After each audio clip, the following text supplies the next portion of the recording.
الحمد لله رب العالمين وصلى الله وسلم وبارك على عبده ورسوله نبينا محمد وعلى آله وأصحابه أجمعين. Amma ba'd, chers frères en islam, un nouvel ouvrage parmi les trésors de la littérature islamique que nous a légué l'imam Ibn al-Qayyim rahimahullah ta'ala. Il s'intitule Madarij al-Salikin fi manazil al-Sa'irin. Alors l'origine de ce livre, chers frères, c'est que Cheikh al-Islam Abu Ismail al-Harawi, qui est mort en 480 de l'Hégire, il a écrit un livre qui s'intitule Manazilu as-Sa'irin. C'est le titre de son livre, ça. Manazilu as-Sa'irin. Ce livre, qu'est-ce que c'est? En fait, c'est 100 étapes. L'auteur, il a énuméré 100 étapes, 100 stations, 100 jalons que celui qui voyage vers Allah et l'au-delà, il doit franchir. Il doit passer par ces 100 étapes pour arriver vers Allah et accéder au paradis.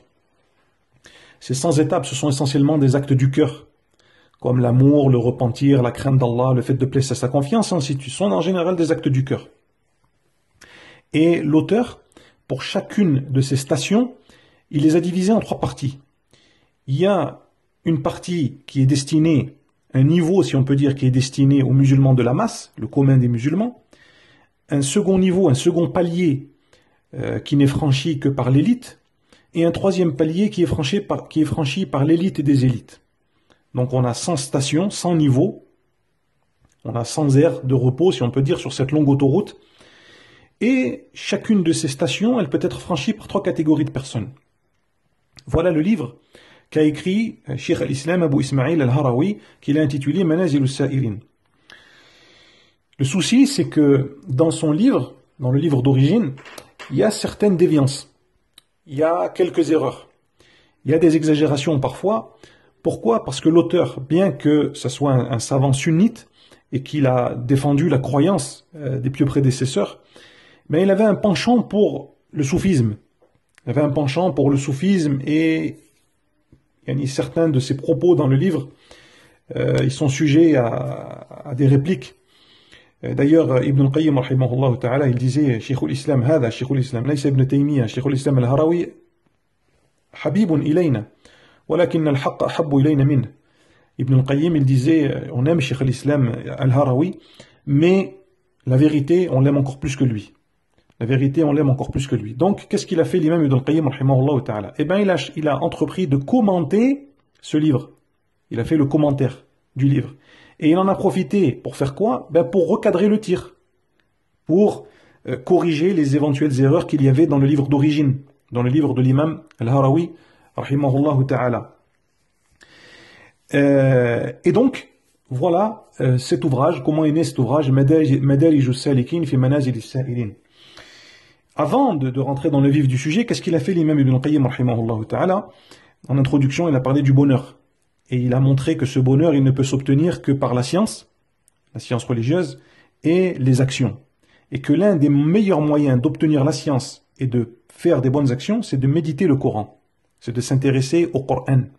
De passer beaucoup de temps à la lecture du Coran, à sa méditation, à la réflexion sur les versets d'Allah subhanahu wa ta'ala pour comprendre qu'est-ce qu'Allah il veut de nous, et surtout les mettre en pratique, bien entendu. Ça, c'est très important. Et surtout, le meilleur chapitre de tout le Coran, c'est Surat al-Fatiha. Alors, qu'est-ce qu'il a fait, l'imam Ibn al-Qayyim? Il a fait quelque chose d'extraordinaire. Il a fait quelque chose de magnifique, que personne n'a fait avant lui et que personne certainement ne fera après lui. Il a commenté Surat al-Fatiha. Il a expliqué en introduction du livre Surat al-Fatiha d'une manière extraordinaire, d'une manière qu'on ne peut pas décrire. Il faut le lire pour y croire.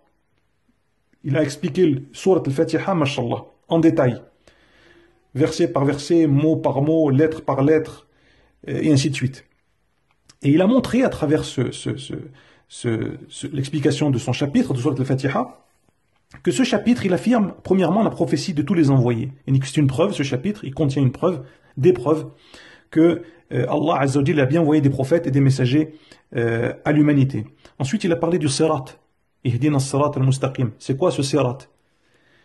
Et il a parlé également d'autres détails, il a développé d'autres déductions qu'il a tirées de ce verset. Ensuite, il a montré que Surat al-Fatiha, elle prouve l'existence des trois tawhid, tawhid al-rububiyya wal-uluhiyya wal-asma wal-sifat, donc l'unicité d'Allah dans sa seigneurie, dans sa divinité, dans son droit à être adoré et dans ses noms et ses attributs. Ensuite, il a évoqué 10 moyens d'obtenir la guidée. 10 moyens d'obtenir la guidée.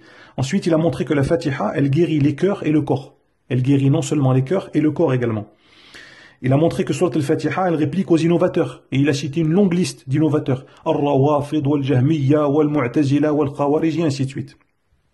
Il a montré ensuite que ce chapitre, il renferme les deux conditions de validité des actions. Iyyaka na'budu, c'est toi seul que nous adorons. Ça contient quoi? Juste ça. Iyyaka na'budu, ça contient al-Ikhlas wal-Mutaba'a. Parce que le croyant, pour que ses actions soient acceptées, il faut qu'il soit sincère, il faut qu'il suive le prophète. C'est où ça, al-Ikhlas wal-Mutaba'a? C'est dans ce verset. Iyyaka na'budu, c'est toi seul que nous adorons. C'est toi seul que nous adorons, donc on voue exclusivement nos actions à toi. Et comment on t'adore? On peut pas t'adorer sans exemple, sans modèle. Il est où le modèle? C'est le prophète Mohammed alayhi salatu wassalam. Ensuite, il a évoqué que les adorations, elles sont de 15 sortes. Pourquoi? Parce qu'il a évoqué les 5 jugements juridiques que vous connaissez. Al-wajib, l'obligatoire, al-haram, l'interdit, al-mustahab, le facultatif, al-makruh, le détestable, et al-mandoub, ou alors al-mubah, ce qui est permis. C'est le mubah plutôt, ce qui est permis.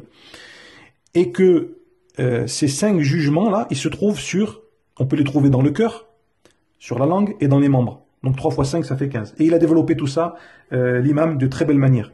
Ensuite, il a passé ensuite en revue les différentes étapes qu'a évoqué l'imam Al-Harawi rahimahullah ta'ala dans son livre, et il les a détaillées, il les a expliquées, et il a essayé de les accorder, de trouver des excuses à l'auteur lorsqu'il y avait certaines déviances et lorsqu'il y avait certaines tendances soufis.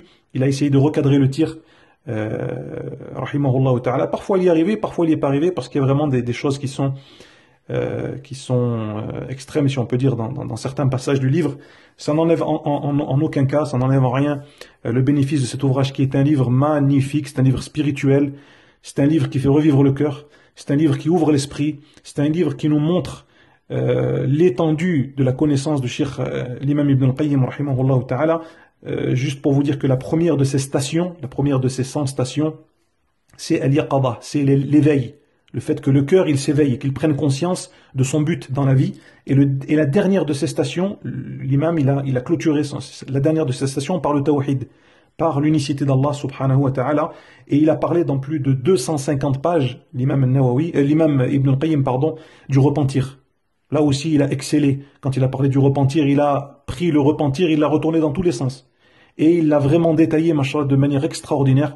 Donc ce livre, il y a certains passages qui sont traduits en français de cet ouvrage, je vous les recommande vraiment. Comme vous le savez, c'est certainement notre dernière vidéo, notre dernière présentation des ouvrages de l'imam Ibn al-Qayyim. C'est avec une grande tristesse qu'on doit se séparer de cet auteur exceptionnel qui a marqué son époque et qui a marqué certainement l'histoire islamique jusqu'au jour de la résurrection. Parce que, comme vous le savez certainement, ce soir, ça sera certainement peut-être le Ramadan. Donc, on laisse l'imam Ibn al-Qayyim pour accueillir un bien plus grand invité qui est le mois de Ramadan. نسأل الله سبحانه وتعالى أن يرحم الإمام ابن القيم رحمه الله تعالى رحمة واسعة وأن يجزيه عنا وعن الإسلام والمسلمين خيرا والله أعلم وصلى الله وسلم على نبينا محمد.